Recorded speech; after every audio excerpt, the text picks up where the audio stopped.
Hey, I'm coming around in just a minute. I'm getting everything set up to go live.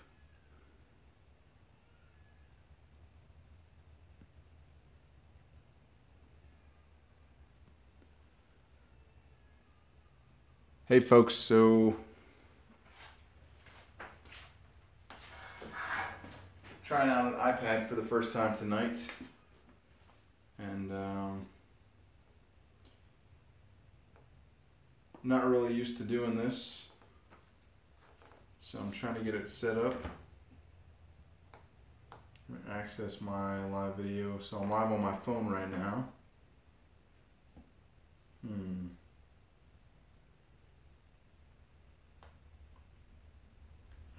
Well, I may have to do this the other way.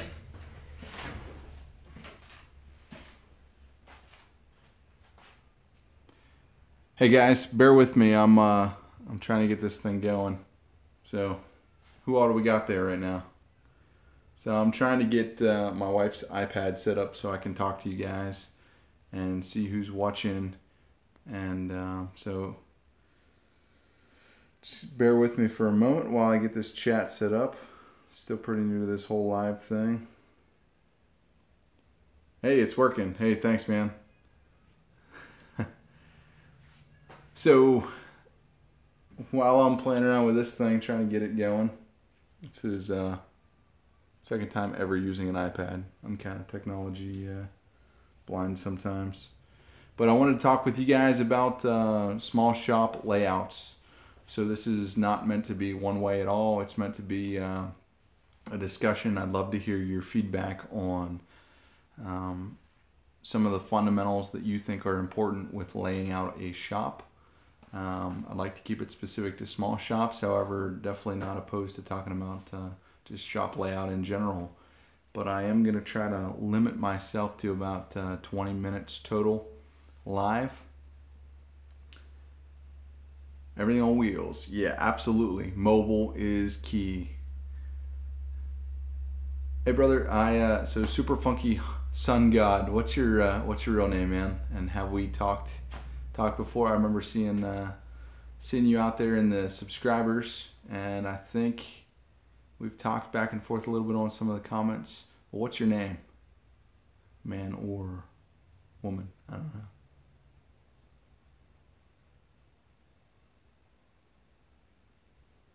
All right. Oh, here we go. I think I got it figured out.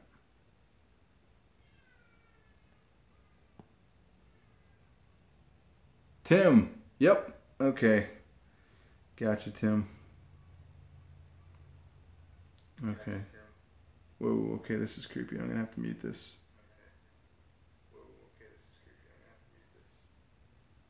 I'm really just trying to see the comments. So right now I've got like this crazy feedback loop going.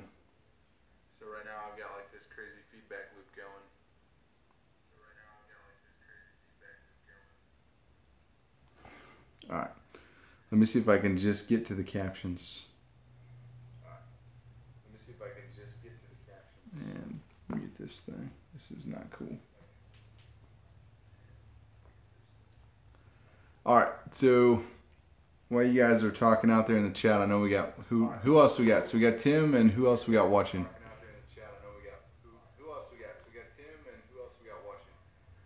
Wow, this is really annoying, guys.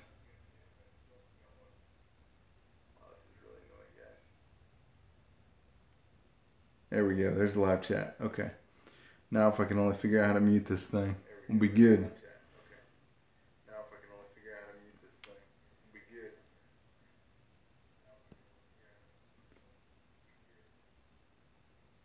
Okay, so we got Jess and Trev.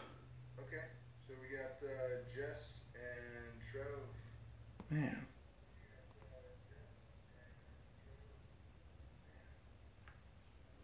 Okay. Who's got an iPad and knows how to turn down the volume on it? Because I do not. Oh, I think I found it. Awesome. Got it. Got it muted. I found the mute button. All right, guys, I'm good. So, in case you can't tell, I'm not an Apple guy.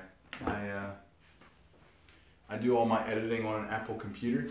Oh, and now I'm still on reverse screen. Coming around, coming around. Whoop! There we go.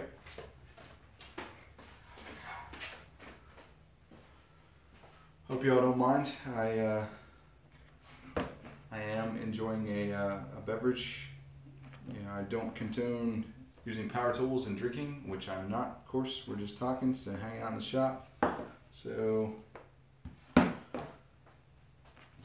let's get this off and running. So the whole purpose of this video tonight, now that I've wasted like, I don't know, 5 or 10 minutes of it talking about literally nothing but trying to figure out an iPad, I just wanted to talk to you guys about shop layout.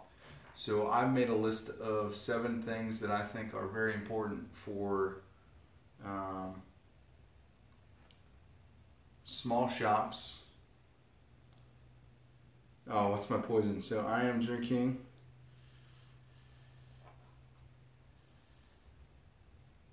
Fu Man Brew. We had pizza tonight, and can't have pizza without some brewskis to go along with it, and it's delicious. It is, I want to say it's Atlanta, Georgia. So we're living in Georgia now. It's a Georgia beer, and it's got a very unique flavor to it. It's pretty delicious. But anyhow, I want to talk to you guys about small shops and some layouts. So I have a video in the works that kind of demonstrates some of my design concepts for what I'm calling the micro shop.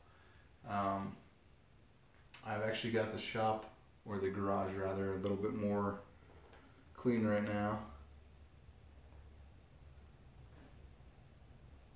Jess, you're friends with Tabitha. That's awesome. But anyhow, I've got the garage pretty clean right now, and the ultimate goal was to be able to share this garage with my wife's Suburban. And she'll probably tell you that that's never going to happen, but I'm looking around, seeing it probably 80% of the way there. So it wouldn't take much to get that vehicle in here. Oh, sorry, Trev. Trevor, what's your last name, man?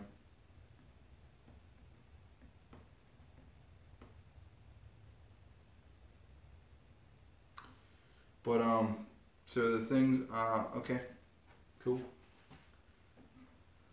So the things I've written down as far as what I think are important for maximizing or minimizing rather the footprint of a shop. Number 1 is parallel runs. So whether that's a table saw, in-feed, out-feed, miter saw, cut length, a planer, in-feed, out-feed, joiner, in-feed, out-feed, bandsaw, in-feed, out-feed. If you put those all in a line, you're really going to maximize the layout of your shop. Then the only issue is making sure that the tools don't interfere in any way. So some of the things, I'm really not going to go into the details of it, but if you want to see what I'm talking about, you can check out some of the other videos in my channel. But then you got to make sure the tools don't get in the way of each other. So whether that's elevation or aligning things so that the dead space, like behind the fence of a miter saw, really areas that you don't use, or to the left of the arm of a bandsaw, or behind the column of a drill press. If you align those areas of dead space or unusable space of each machine, you're really going to be able to consolidate those machines into the smallest footprint possible. Okay, so Trev, you got a 10 by 12 foot shop, and you can't get your table saw through the doors. My table saw is, I'll take a tape measure to tell you factually here. It is a Bosch 4100. It is 29 inches wide. With both of the rails, it's 25.5 inches deep, and then height-wise, it is 13.5 inches. And it's a contractor saw, so it's relatively small. You can pick it up and move it around pretty easily. But Trevor, I would venture that there's probably a way you can disassemble your saw to get it inside the shop. And then actually my shop is taking up about the same amount of space as yours is, only not the 10 feet wide. So my shop is about 48 or 50 wide and just under 12 feet long. And all of the runs of the tools are in line. And it's of course on wheels, but I put it in the garage, so I can actually wheel it out of the garage, or I can wheel it around in the garage if I need to consolidate it. But anyhow, parallel runs is kind of my bottom line up front tip for laying out your shop. What other tips do you guys got?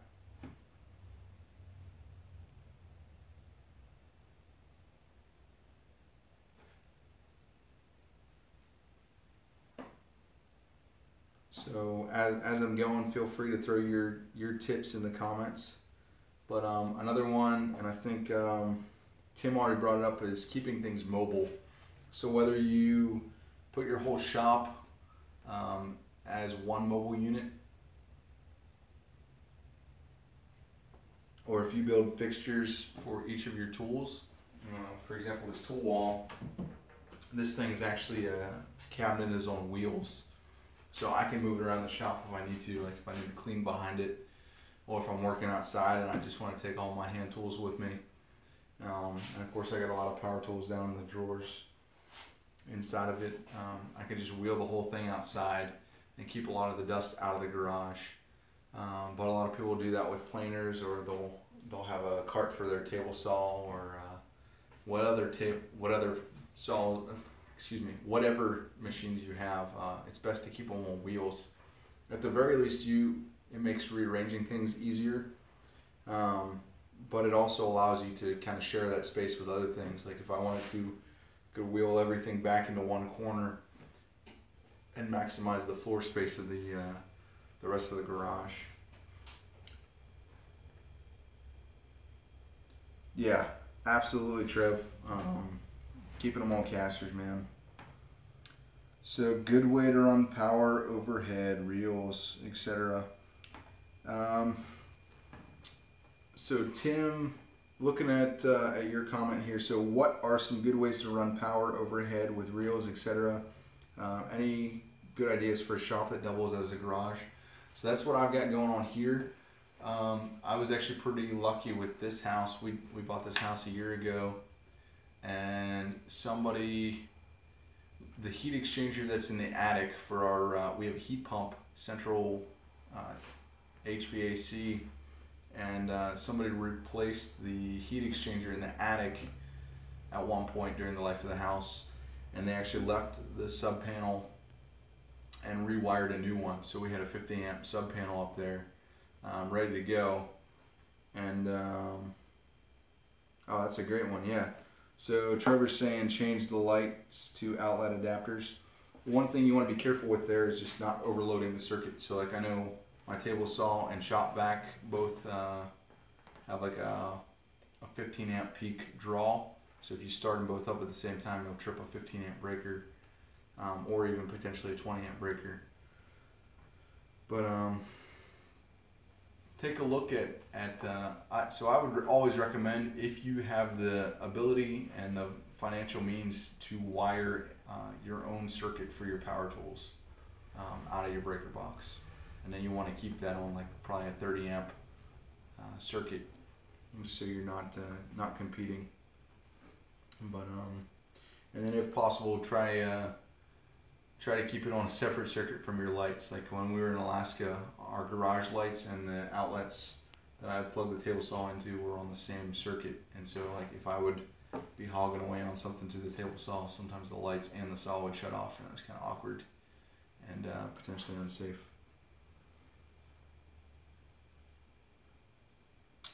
Rock Truck Rob. So I'm assuming your first name is Rob. Is that so? So I don't think I've talked to you before, Rob. Your new subscriber. So hey, thanks for watching, brother. I appreciate the kind words. I put a lot of thought into this workbench, so I really appreciate it. Yeah, extension cords from the garage door opener outlet. That's a good tip. So we've already talked about parallel runs, keeping things mobile, and the third thing on my list was aligning the dead space or aligning the unusable space on the machines. So we'll go ahead and skip right over that. The other one is simply keeping tools near where you're going to use them. So whether it's like a hand tool right behind you, like a saw, or whatever it is, keeping your tools as close to where you're actually going to use them as possible is just a way to not only maximize efficiency, but also allow you to kind of identify and grab the tool you need right when you need it. That way you're not abusing tools or you're not digging through a drawer. Just keeping tools accessible, and I think giving them a place, giving them a specific home is very important. That way things have a place. For example, like your half-inch chisel, you know that whenever it's missing, you can see that it's missing. You know, to be on the lookout for that half-inch chisel, and you want to put it away. It's kind of like a reward to put it back in its home, rather than just kind of leave it out and keep things cluttered. Although it's kind of human nature to keep things cluttered, so you don't want to give yourself any alibis on that. French cleats. So Tim is saying, any opinion on French cleats? I despise my pegboard right now. So I worked in a hardware store for about 10 years, and we had a pegboard, and that's where I experienced pegboards and decided I don't want them, because certain holders, you would go to pull like a utility knife off of a hook, and the hook would come off with it, and it was just annoying. And then French cleats, so I'm not opposed to them. I'd rather just have like a plywood backer that I can just run screws into, rather than spend the extra time to make rails that I'm going to move things around on, because I'd like things to be just secure and in their place, and I can ultimately just back those screws out and move something if I need to. So personally, I'm not like a big fan of French cleats, but I've never really tried them out. I did make a French cleat mount for my bandsaw, and I keep pointing the things off camera, you guys can't even see. And it is a cool little mount. Like whenever I need to run something that's wide and long through the table saw, even though the curves of the bandsaw and the table saw are aligned, I still pull the bandsaw off, and it's nice to be able to just lift it off, unplug it, lift it off, and put it down on the ground. Funky fresh rhymes. So Louis, what is a funky fresh rhyme? Or are you just goofing off, man?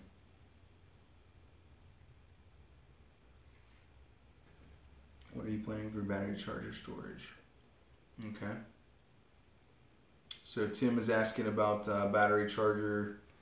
So right now, maybe to talk you guys, so we've talked a little bit about wiring. So my workbench has a 10 gauge, it's powered with just a 10 gauge wire right now, and I can plug it in. I plug it into that that sub panel. Let me just give you a quick tour of that.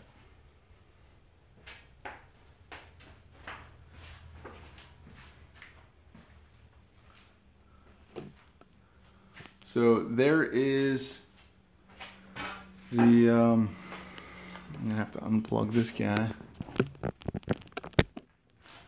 So there's my box coming down from the attic. Comes straight down, I just have it zip tied up there to the frame. And that's got a 220 amp circuit in the center, and then 220 amp outlets on the side. And then you can see I plugged my whole workbench in. That's all 10 gauge wire. And then it feeds out into boxes here. So the whole workbench is wired. So I try to keep everything plugged in at once. And then what I do for battery storage right now is I just have my charger plugged in right next to my drill press. So I try to keep those batteries close to where I'll be grabbing bits, etc. And then I just keep my drills right on this rolling workbench, so that way they're right within view. They don't really have a home right now. So maybe at some point I'll build some kind of dedicated charging station, but right now my plan is to just kind of let them hang out. Keep my bits and my batteries close to where I'm going to use them.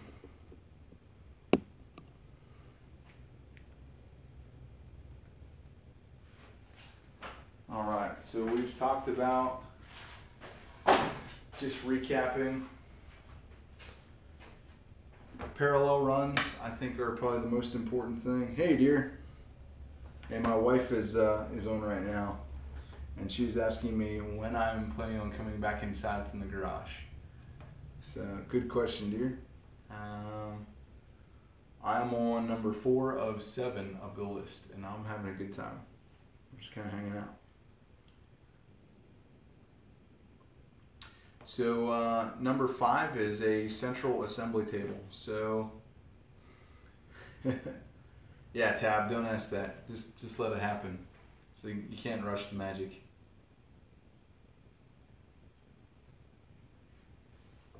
So a central assembly table, whether that's a workbench or a dedicated assembly table, I think is a must for any shop. If you're getting into woodworking for the first time, your first workbench is probably your first project. No matter what tools you have. I actually still, off in the corner of my shop, I have one of the first workbenches I ever built, and I actually built it as a reloading bench. I enjoy marksmanship and shooting a little bit too, and but I built it out of laminated 3/4 inch plywood and some rough 2x4s. And it's held up throughout the years, and it's moved with us several times. It went to college with me, etc.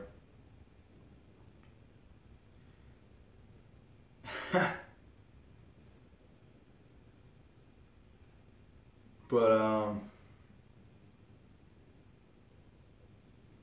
Zero's on. Hey, what's up, man? Any suggestions for woodworking while on the run? By on the run, what do you mean? Do you mean like a contracting business where you're working out of a vehicle, or on the run like moving frequently, or what do you mean by that? Cops?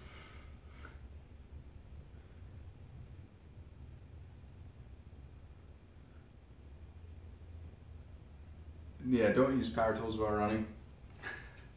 I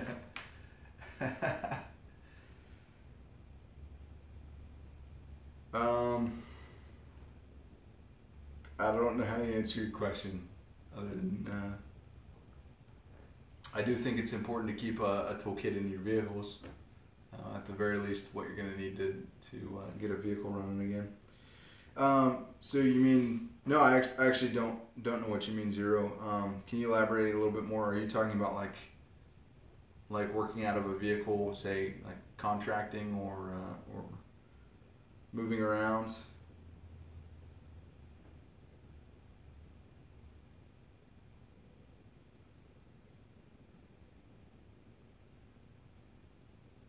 Lathe in a small space. So while I'm waiting on Zero, Trevor, I think like a lathe, just given the amount of dust they make, it's probably best to keep that on a cart. Based on what you said, you probably already have it on one.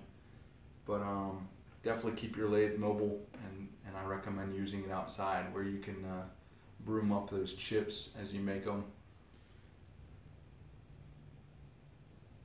There are some pretty cool fixtures for dust collection on them, where basically it's like a floor sweep type attachment for a shop vac that you can clamp right behind where your chisel is.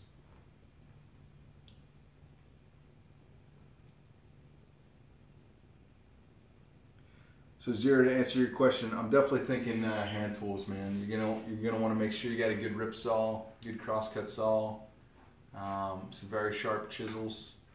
You know, you never know when you may need to hack your way through a fence or a bush. Now, so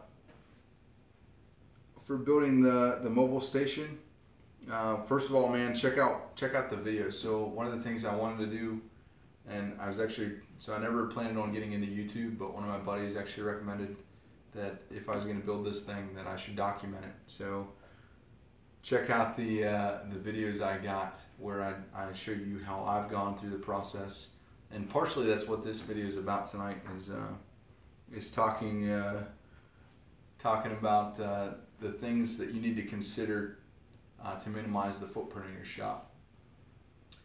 So we already talked about a central assembly table. So I think that that's important because if you're cutting pieces on a saw, or if you're running them through a planer or a joiner, you're always going to come off that machine and need to place that workpiece somewhere. So if your work table is right in the middle of your shop, then you really only need one, because you can run that piece, put it on the work table, pick it up, take it to the next machine, and you can store your work right on one table. And if it's centrally located, then you're not walking around the shop with your work pieces. You can simply place it and then go on to the next machine and pick it up from there and complete your operation. The other one's kind of a no-brainer, but nonetheless something that you need to consider. So what type of woodworking you're doing, consider and align your workflow. So kind of like something I thought was really cool.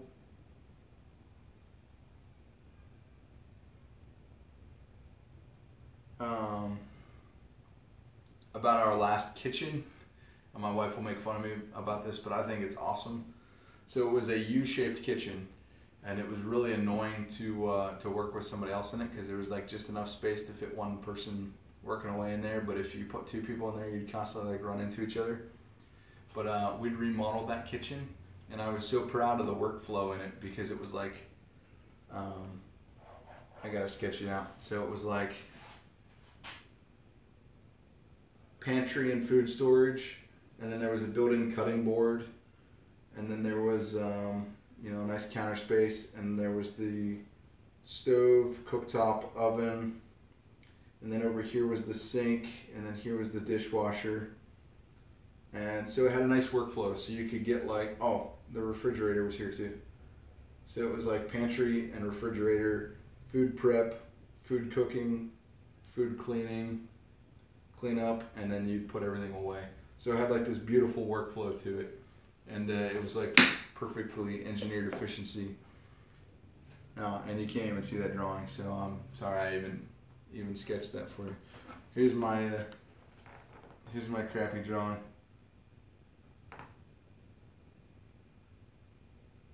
Nope, still can't see it. Okay, that was pointless. But anyhow, yeah, I totally need a Sharpie.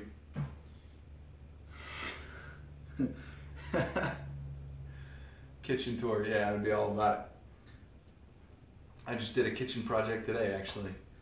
But anyhow, considering your workflow. So if you're going to use a lot of rough lumber, then you need to consider the milling process into your workflow, and that assembly table layout, etc. that I was just talking about needs to be part of it. But if you're going to use like dimensional lumber or just pre-surfaced lumber from one of the box stores, then really where this matters is how you're going to store your lumber or bring it into your shop. So like where all my workflow basically is designed to come in through the garage doors and be cut down to length, and then ultimately be broken down into the project. Although I do not have it laid out like this, it's good to have your lumber storage near the door or nearest your entrance. That way you're bringing that material in and storing it, or bringing it in and right away integrating it into the workflow as soon as possible. And yeah, Zero, to answer your question, I am not building another shop project until I build a dining room table for my wife. I've literally had the lumber acclimating for well over a year. So I've got some oak panels glued up for the top of the table, and I've got to finalize the design and then get to work on it. So in the next couple weeks, that's my plan, is to build that table. 500 years, my wife says. It's really been like a year and a half, maybe less than a year and a half. I don't know.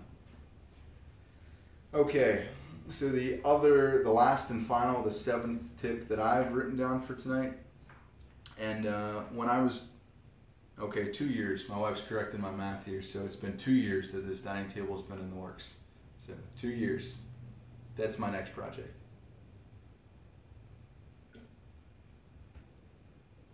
Okay, and it was one of, so this rolling workshop, I actually, I designed it, speaking of 2 years, for over 2 years before I ever built it.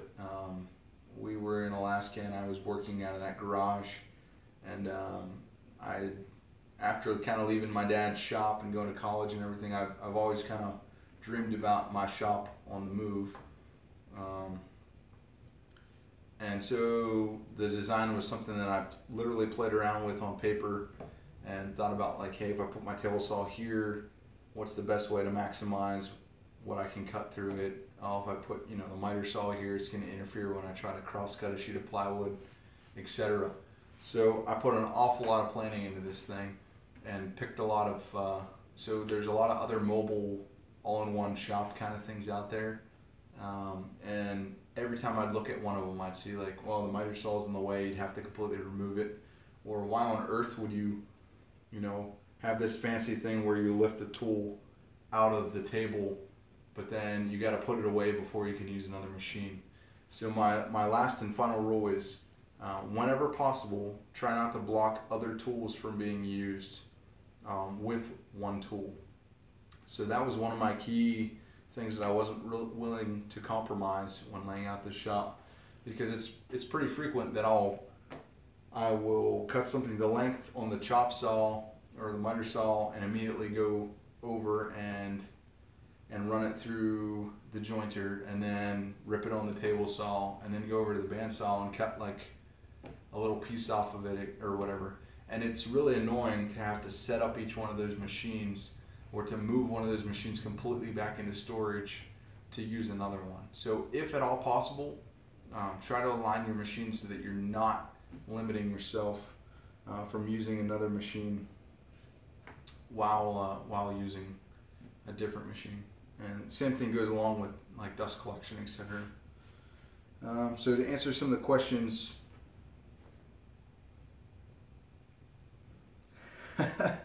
my wife's comments are cracking me up. She said, it doesn't even matter. You guys can read it. I love you, dear.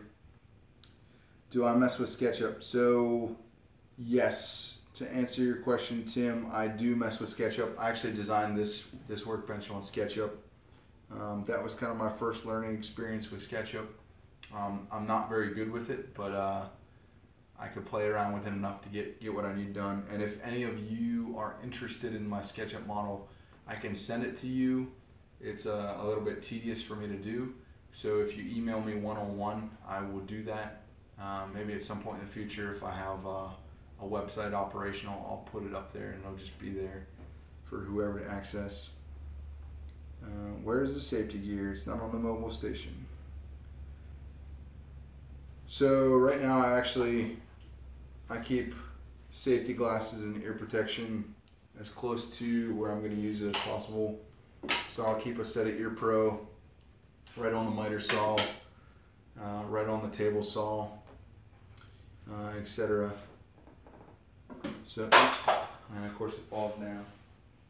And then when it comes to push sticks and things like that, I'll try to keep them as close to where I'm going to use them as possible too. So yeah, safety gear is absolutely important. I have not gotten into wearing a respirator while woodworking. Probably should. I am working on my dust collection, but definitely something that we should all take seriously. And it's something that I've started to self-scrutinize a little bit more doing these YouTube videos, because it's funny, you'll like shoot an odd camera angle and somebody will think that you're very close to your saw blade, or they'll think you're doing something unsafe, or maybe you are doing something unsafe that you didn't even realize, and somebody will call you out. It's funny how the YouTube community puts a lot of emphasis on it. So it's good to have that accountability, but it's also humbling too knowing that you've got some brand new woodworkers out there that maybe have never taken a shop class or never taken a test on each machine prior to using it. Or yeah, my wife's telling me that they'll think I'm putting my toddler in harm because I will routinely have him out in the shop with me, and I'll let him run amok, and I unplug the workbench when I'm not in the garage so that he can't come out and like turn on a machine somehow. But do I use a fan in the back of the garage to blow the air out? No, I don't. I would love to do some kind of air system out here, but no, it's just open to the old atmosphere. It's an uninsulated garage. It's very hot and humid right now, and it gets cold in the winter. It gets hot in the summer.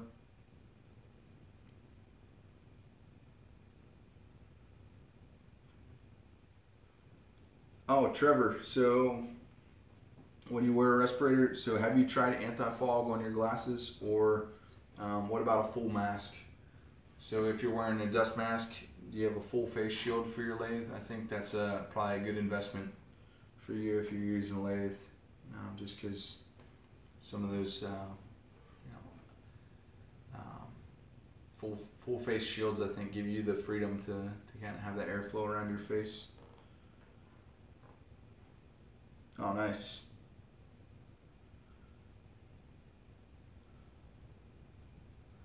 My favorite wood species, black walnut, for sure. I love the look of walnut, and I like walnut with sapwood and some of those contrast trees, yeah. But I have not worked with a lot of exotics. Wow. Hey guys, so I'm kind of at my backstop on time. I want to keep this video friendly to those that want to watch it after tonight. So I really appreciate. Oh, nice. So you like white oak? I like working with oak in general. White, red oak. Nice. I like the way it takes stain. But anyhow, guys, I'm gonna shut this video down for tonight. So thank you for hanging out. It's been a lot of fun, and I'd like to do more of these. So for those of you that have been watching or were participating, yeah, Trevor will definitely have to hang out sometime. Love to, man.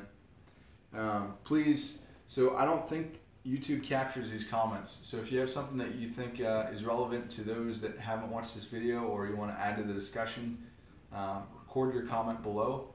If you're just joining us and you're not watching this live, and you want to give some tips about what makes an efficient shop layout, or a small, like what some tips to lay out a small shop the best way, definitely put them down below so that we can all learn from it. And 0 is confirming it deletes them all.